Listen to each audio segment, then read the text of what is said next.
And thousands of family members of 9/11 victims signed a letter to President Biden to protest the potential plea deal with the men accused of the attack.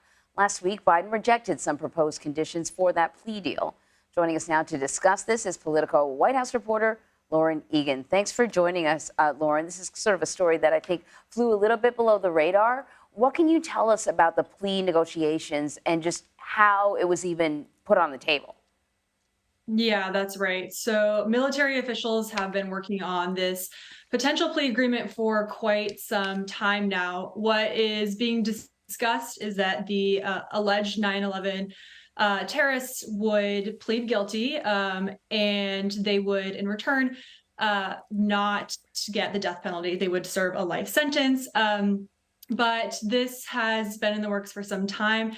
As you mentioned, there's lots of layers to this. What's been negotiated over the past few weeks is certain conditions that could be tacked on to this agreement. So, for example, the lawyers defending the 9/11 terrorists asked that they not be in solitary confinement, that they still have certain accommodations such as some health care, and be allowed to eat and pray together as they have been doing while they've been detained. The White House has denied those asks, and so this is an ongoing process. There's a lot to figure out here, and as we know because this process has now taken over a decade, there's no telling whether or not this is actually going to be resolved anytime soon. So, Lauren, I just want to clarify. Like, we're talking about a plea deal, which we're talking about people who have not gone to trial, right? That's right. There has not been a trial, as we've known. No trial date has been set. This is a conversation we've, again, now been having for about 12 years. And it's just a very, very complicated process. And obviously a lot of different emotions involved here. I think different 9/11 families, who've lost loved ones in 9/11 want different things out of this process, and everyone defines justice a bit differently. So there are a lot of emotions and very complex situation. So, Lauren, what have the 9/11 families told you about why it's so important for them that the cases end with a clear trial verdict? That's right. I think we hear the word closure a lot. Some families feel like there needs to be a definitive end. And anyone who's lost a loved one through some horrific act of violence can relate to that you want to see some form of justice served. And that they're just, in terms of their healing process, not going to feel like they're going to be able to move on and really confront that next phase of life until this is resolved. There's also some debate over just how the accused should be punished. What can you tell us about that?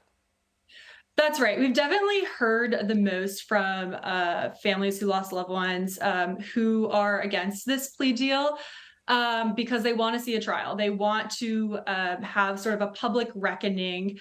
And they also, some folks, not everyone, but want the death penalty to be on the table.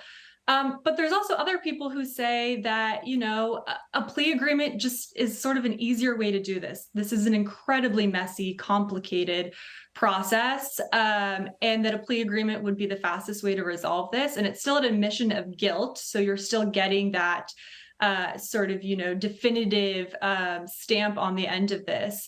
But the reality here is that, again, everyone comes to this with their own different views on what justice is and wanting something a bit different out of this process and out of this situation. And I will say, with the families that are in favor of a plea agreement, point out that limits the ability for a potential appeal, which again could just delay this situation for years and years to come as well.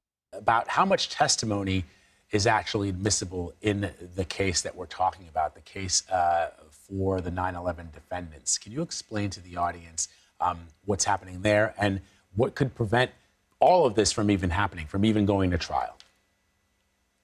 That's right. And I think when you talk to people who are pushing for a plea deal, this is something that they point to.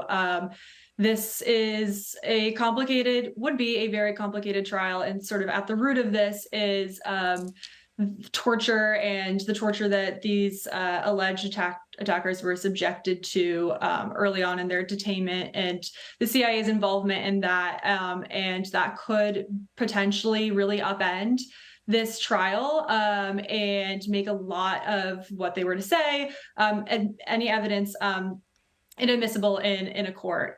There's also some mental health conditions at play here too. Of course, these men have been in detainment for years now, and at least one of them is suffering from some pretty complicated mental health issues that would, again, just add to the layer of complications in these trials.